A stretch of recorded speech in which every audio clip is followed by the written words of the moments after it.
अध्याय 4 दिव्य ज्ञान।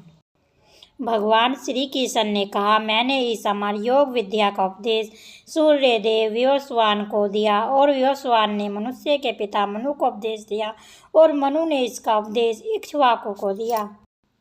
इस प्रकार यह परम विज्ञान गुरु परंपरा द्वारा प्राप्त किया गया और राज ऋषियों ने इसी विधि से इसे समझा, किंतु कालक्रम में यह परंपरा छिन्न हो गई, अतः यह विज्ञान यथा रूप में लुप्त हो गया लगता है। आज मेरे द्वारा वही यह प्राचीन योग यानी परमेश्वर के साथ अपने संबंध का विज्ञान तुमसे कहा जा रहा है, क्योंकि तुम मेरे भक्त तथा मित्र हो, अतः तुम इस विज्ञान के दिव्य रहस्यों को समझ सकते हो। अर्जुन ने कहा, सूर्यदेव व्योमश्वान आपसे पहले हो चुके ज्येष्ठ हैं, तो फिर मैं कैसे समझूं कि प्रारंभ में भी आपने उन्हें इस विद्या का उपदेश दिया था। श्री भगवान ने कहा, तुम्हारे तथा मेरे अनेक अनेक जन्म हो चुके हैं, मुझे तो उन सब का स्मरण है, किंतु हे परंतप तुम्हें उनका स्मरण नहीं रह सकता है। यद्यपि मैं अजन्मा तथा अविनाशी हूँ और यद्यपि मैं समस्त जीवों का स्वामी हूँ, तो भी प्रत्येक युग में मैं अपने आदि दिव्य रूप में प्रकट होता हूँ। हे भरतवंशी, जब भी और जहाँ भी धर्म का पतन होता है और अधर्म की प्रधानता होने लगती है, तब तब मैं अवतार लेता हूँ।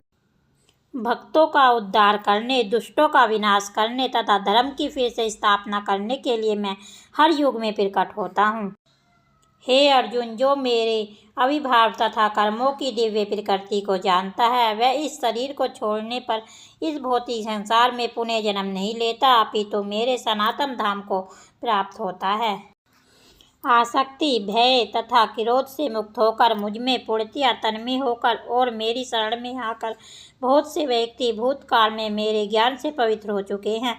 इस प्रकार से उन सबों ने मेरे प्रति दिव्य प्रेम को प्राप्त किया है। जिस भाव से सारे लोग मेरी शरण ग्रहण करते हैं, उसी के अनुरूप मैं उन्हें फल देता हूँ। हे पार्थ, प्रत्येक व्यक्ति सभी प्रकार से मेरे पथ का अनुगमन करता है।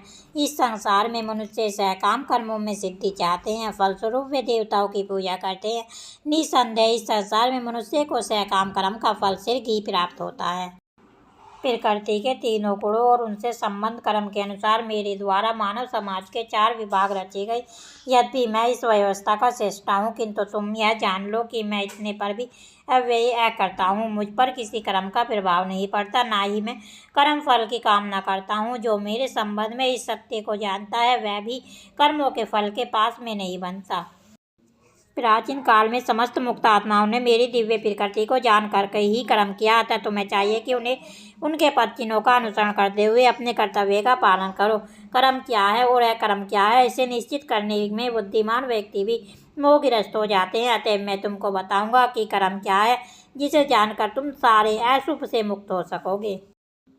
कर्म की बारीकियों को समझना अत्यंत कठिन है, अतः मनुष्य को चाहिए कि वह यह ठीक से जाने कि कर्म क्या है, विकर्म क्या है और अकर्म क्या है।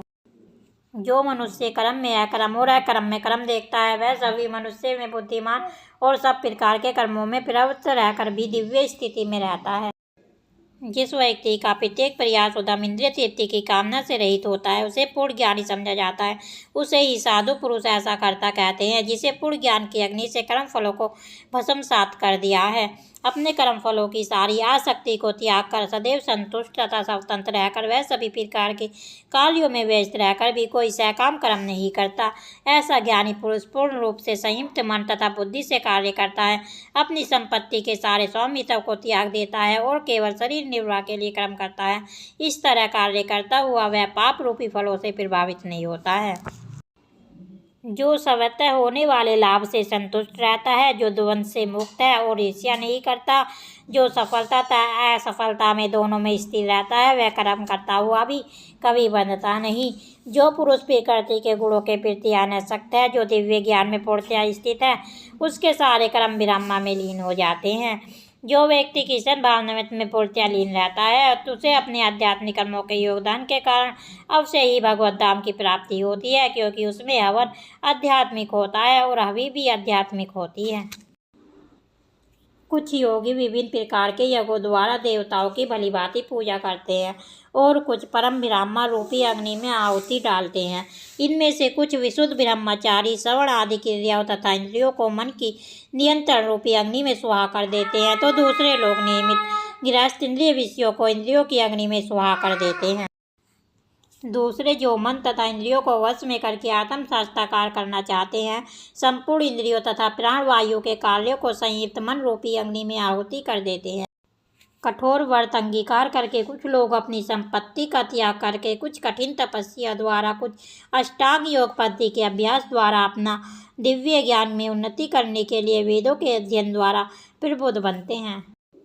अन्य लोग भी हैं जो समाधि में रहने के लिए श्वास को रोके रहते हैं। प्राणायाम में अपान में प्राण को और प्राण में अपान को रोकने का अभ्यास करते हैं और अंत में प्राण अपान को रोककर समाधि में रहते हैं। अन्य योगी कम भोजन करके प्राणी की प्राण में ही आहुति देते हैं। ये सभी यज्ञ करने वाले यज्ञों का अर्थ जानने के कारण पाप कर्मों से मुक्त हो जाते हैं और यज्ञों के फल रूपी अमृत को चखकर परम दिव्य आकाश की ओर बढ़ते जाते हैं। हे कुरुश्रेष्ठ, जब यज्ञ के बिना मनुष्य इस लोक में या इस जीवन में ही सुखपूर्वक नहीं रह सकता तो फिर अगले जीवन में कैसे रह सकेगा। ये विभिन्न प्रकार के यज्ञ वेद सम्मत है और ये सभी विभिन्न प्रकार के कर्मों से उन्नत हैं। इन्हें इस रूप में जानने पर तुम मुक्त हो जाओ। हे परंतप, दिव्य यज्ञ से ज्ञान यज्ञ श्रेष्ठ है। हे पार्थ, अनंत गोत्र सारे कर्म यज्ञों का अवसान दिव्य ज्ञान में होता है।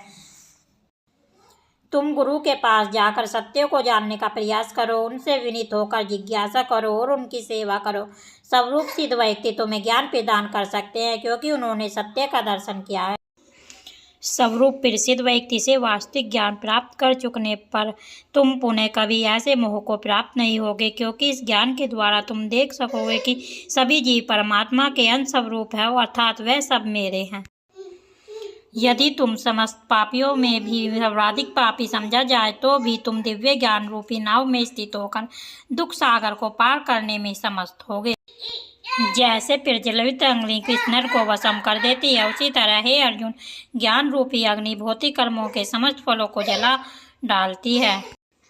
इस संसार में दिव्य ज्ञान के समान कुछ भी उदात्त तथा शुद्ध नहीं है। ऐसा ज्ञान समस्त योग का परिपक्व फल है। जो व्यक्ति भक्ति में सिद्ध हो जाता है वह यथासमय अपने अंतर में इस ज्ञान का आस्वादन करता है। जो श्रद्धालु दिव्य ज्ञान में समर्पित हैं और जिसने इंद्रियों को वश में कर लिया है वह इस ज्ञान को प्राप्त करने का अधिकारी है और इसे प्राप्त करते ही वह तुरंत आध्यात्मिक शांति को प्राप्त होता है। किंतु जो अज्ञानी तथा श्रद्धा विहीन व्यक्ति शास्त्रों में संदेह करते हैं वे भगवत भावनामृत में प्राप्त नहीं करते, अपितु नीचे गिर जाते हैं। संशय आत्मा के लिए ना तो इस लोक में ना ही परलोक में कोई सुख है। जो व्यक्ति अपने कर्म फलों का परित्याग करते हुए भक्ति करता है और जिसके संशय दिव्य ज्ञान द्वारा विनिष्ट हो चुके होते हैं वही वास्तव में आत्मपरायण है। हे धनंजय, वह कर्मों के बंधन से नहीं बंधता। अतएव तुम्हारे हृदय में अज्ञान के कारण जो संशय उठे हैं उन्हें ज्ञान रूपी शास्त्र से काट डालो। हे भारत, तुम योग से समन्वित होकर खड़े हो और युद्ध करो। जय श्री राधे राधे, जय श्री कृष्णा कृष्णा, जय श्री राधे राधे।